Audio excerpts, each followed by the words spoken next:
Last week, I said there is no news to discuss, so I'm just going to answer your questions.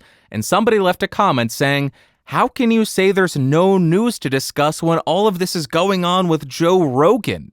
And the reason I haven't been covering it is I truly don't believe that Joe Rogan is a podcaster anymore, at least for the time being.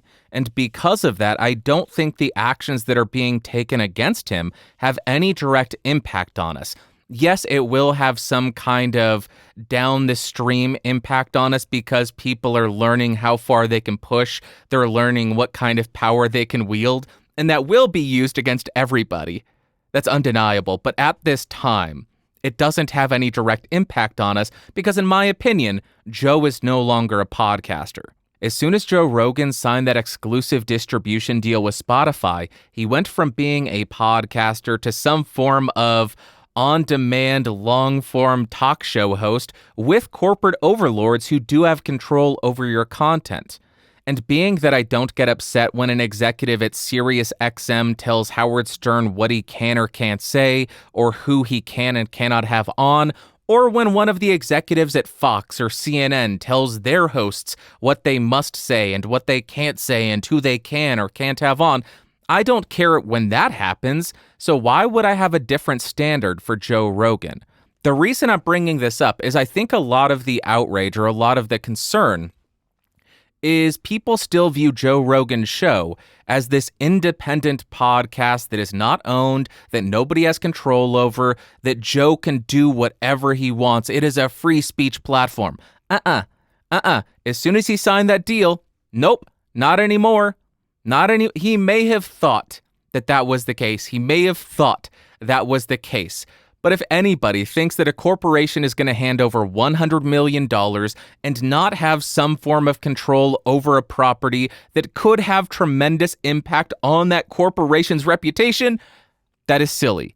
He or she who has the money makes the rules, and in this case, Spotify handed over $100 million and said, we are going to distribute your show. We have exclusive rights to do that. Because of that, I imagine Spotify could even say, we are going to hide every single episode until this contract expires. Until this contract is over, we are going to hide everything. So as soon as he signed it, he lost that independence and that control over his content, that ability to create and publish whatever he wanted. I'm sure that he could still create whatever he wants, but Spotify having that final say because it's their platform and they own the rights for distribution could probably say, we're not going to publish this, or we're going to take down these 100 episodes, which is exactly what we saw over the last couple of weeks. And I want to point out, this is exactly what's so amazing about podcasting. It's hard to censor. It's hard to take down an entire podcast or an individual episode, assuming you are self-hosted and you have your own audio files hosted and your own RSS feed. You could delete my YouTube channel. You could hide my podcasts from podcast directories, but people could still listen to it in their podcatchers even. They could still listen to it because it still exists online. The way that this works is if you have your own hosting and your own RSS feed, regardless of whether or not you are in a podcatcher or a podcast directory, somebody could go into their podcatcher, click the Add Podcast button, and post the RSS feed's URL, and that means that that podcast is going to show up in that person's app, in their feed, whenever a new episode is published. This even works with podcasts that have been tremendously banned. Let's talk about InfoWars, probably the most banned person on the internet. He was deleted off of everything. You cannot search for him anywhere on any podcast directory, except maybe Podcast 2.0, and find his podcast. It's not there. It doesn't exist. But if you have the InfoWars Alex Jones RSS feed URL, you can still add it to your podcatcher and listen to it. It's a proof of concept. I'm making a point that it is very hard to deplatform, to censor, to cancel a podcast as long as the individual does their own hosting. As long as they own their own RSS feed, it's nearly impossible to deplatform them unless these podcast apps roll out some kind of feature that blocks you from even adding some kind of RSS feeds. But I imagine the workaround there would be just create new RSS feeds constantly, and they can't block them all.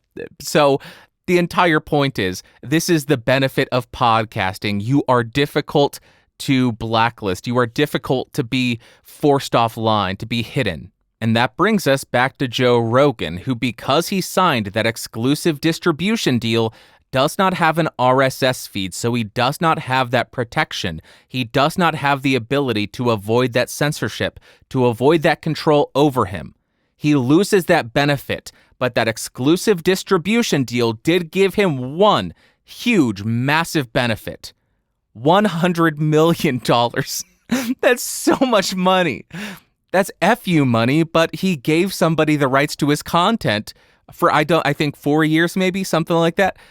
So he has FU money, but he can't say FU because they control his content. So the FU money doesn't give him any power for the time being. It's amazing.